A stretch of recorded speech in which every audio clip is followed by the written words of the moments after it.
जिस ग्रुप में इंस्ट्रक्टर्स भी थे, 2 कोर्सेज थे जिनकी कि वहाँ पे ट्रेनिंग हो रही थी।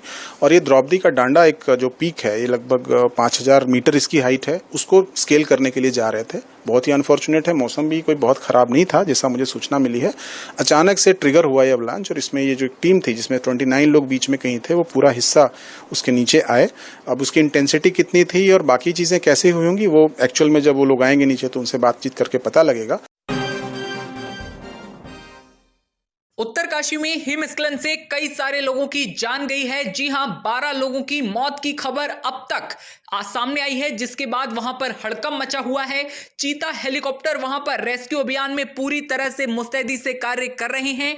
एनडीआरएफ, एसडीआरएफ, सेना, आईटीबी के जवान वहां पर उपस्थित हैं। किसी भी तरह रेस्क्यू अभियान को सफलतापूर्वक आगे बढ़ाने के लिए वहां पर प्रयत्न जारी हैं। हमारे आईटीबीपी के जवान से सुनिए क्या कुछ वहां पर स्थिति है, जमीनी हालात कैसे हैं। निकाल लिया गया है। अब उसमें कितनी कैजुअलिटीज है, कितने इंजर्ड हैं, बट इंजरी है उनको, सबको इंजरीज हैं। फिलहाल उनको जब नीचे लाया जाएगा तब वस्तु स्थिति और क्लियर होगी। लेकिन चूंकि वो दब गए थे और उनको काफी चोटें आई थी, एक्चुअल में जो रश किया लोगों ने 160-70 के से ज्यादा का ग्रुप था, जिस ग्रुप में इंस्ट्रक्टर्स भी थे, 2 कोर्सेज थे जिनकी कि वहाँ पे ट्रेनिंग हो रही थी। और ये द्रौपदी का डांडा एक जो पीक है, ये लगभग 5000 मीटर इसकी हाइट है, उसको स्केल करने के लिए जा रहे थे। बहुत ही अनफॉर्चुनेट है, मौसम भी कोई बहुत खराब नहीं था जैसा मुझे सूचना मिली है। अचानक से ट्रिगर हुआ ये अवलांच और इसमें ये जो एक टीम थी जिसमें 29 लोग बीच में कहीं थे, वो पूरा हिस्सा उसके नीचे आए। अब उसकी इंटेंसिटी कितनी थी और बाकी चीजें कैसे हुई होंगी वो एक्चुअल में जब वो लोग आएंगे नीचे तो उनसे बातचीत करके पता लगेगा। उनके पास 2 सैटेलाइट फोन्स थे जिनके माध्यम से उन्होंने इमीडिएटली इस चीज को नीचे बताया और फिर स्थानीय प्रशासन ने एक्टिवेट किया है। हम लोग पहले उनको मादली एयरपोर्ट पे हेलीपैड पे लाएंगे और वहां से अगर आवश्यकता पड़ेगी तो उनको फर्दर देहरादून भी भेजा जा सकता है या रुड़की, जहां भी उनको इलाज की व्यवस्था जहां पर होगी फर्दर वो कर देंगे। लेकिन हमारा जो आईटीपी का जो हॉस्पिटल है वहां उसको हम इस्तेमाल करेंगे फर्स्ट एड के लिए, बाकी सारी चीजों के लिए। तो फिलहाल हम चॉपर्स का वेट कर रहे हैं। चॉपर जैसे ही वो कैजुअलिटीज को लेकर के आना शुरू करेंगे, हमारे लोग उनको रिसीव करेंगे। आवश्यकता पड़ेगी तो आईटीपी के जवान भी भेजे जा सकते हैं। हेलीपैड एक्टिवेट कर दिया गया? जी, करीबन 2 घंटे पहले हम लोगों ने हेलीपैड एक्टिवेट कर दिया है। सबसे बड़ा हेलीपैड है उस क्षेत्र का और वहाँ हॉस्पिटल भी नजदीक है, रोड कनेक्टिविटी भी है, एम्बुलेंसेस को भी लाया जा सकता है बड़ी आसानी से। अगर उनको लाया जाता है तो बेस्ट पॉसिबल जो हमारा जो वो होगा वो हम उसको पूरी तरह से वहाँ पर करेंगे। हमारा एक तरह से वहाँ रीजनल रिस्पांस सेंटर भी है आपदा प्रबंधन के लिए, तो सारी इक्विपमेंट से सब कुछ अवेलेबल है। अगर प्रशासन की तरफ से भी बोला जाता है कि आपको जाने की आवश्यकता है आईटीबीपी की, तो हम निश्चित तौर पर वहाँ पर पहुँच जाएंगे। कितने लोग अभी तक फंसे हैं? 29 मैंने बताया, जिसमें कि 8 लोगों को तो तुरंत ही निकाल लिया गया था। बाकी लोगों को इंजरीज हैं एंड फर्दर जो भी इंफॉर्मेशन है उनसे नीचे आने के बाद पता लग पाएगा। क्या मतलब कैजुअलिटी की कितनी? एग्जैक्ट नंबर मेरे पास अभी नहीं है, फियर्ड हैं, लेकिन जब तक वो कंफर्म नहीं होगा निश्चित तौर पर नहीं कहा जा सकता।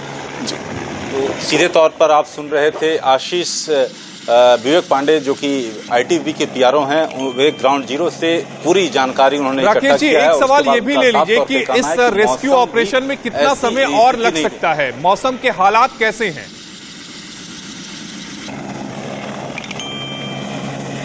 विवेक जी, ये कितना समय रेस्क्यू में लग सकता है?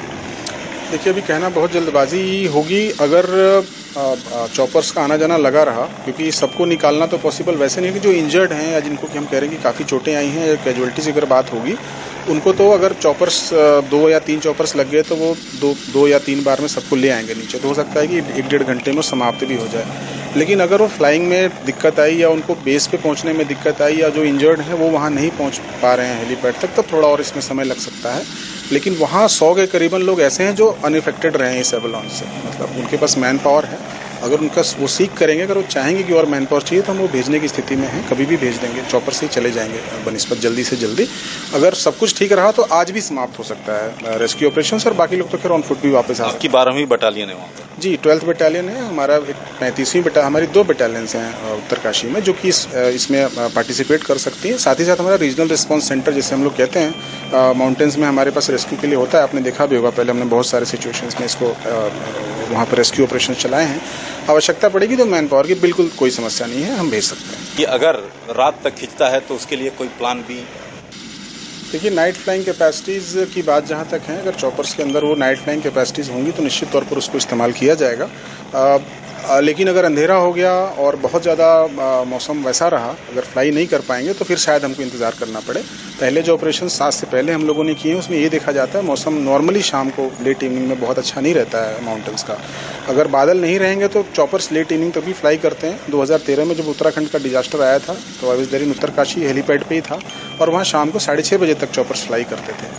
अगर वो स्थिति बनती है तो निश्चित तौर पर हम सबको निकाल पाने में कामयाब होंगे, लेकिन मौसम ठीक रहे। और दूसरी चीज़ है कि अगर नाइट हो जाता है तो नेचुरल सी बात है, it depend upon the helicopters which we are using. अगर वो हेलीकॉप्टर्स नाइट फ्लाइंग कैपेसिटी के साथ होंगे तो निश्चित तौर पर उनको निकाला जा सकेगा वहाँ से।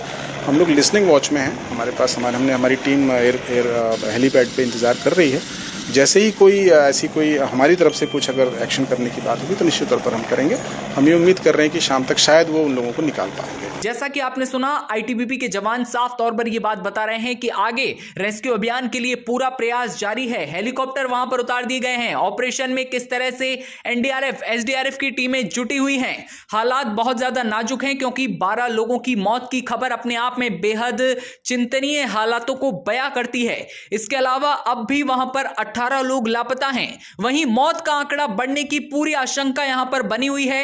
हिमस्खलन के बीच रेस्क्यू अभियान करना बेहद मुश्किल है, लेकिन अपनी पूरी कोशिश एनडीआरएफ, एसडीआरएफ कर रहे हैं। तो ये देखने वाली बात होगी आगे होता है क्या। तमाम खबरें सबसे पहले देखते रहने के लिए बने रहिए इन खबर के साथ।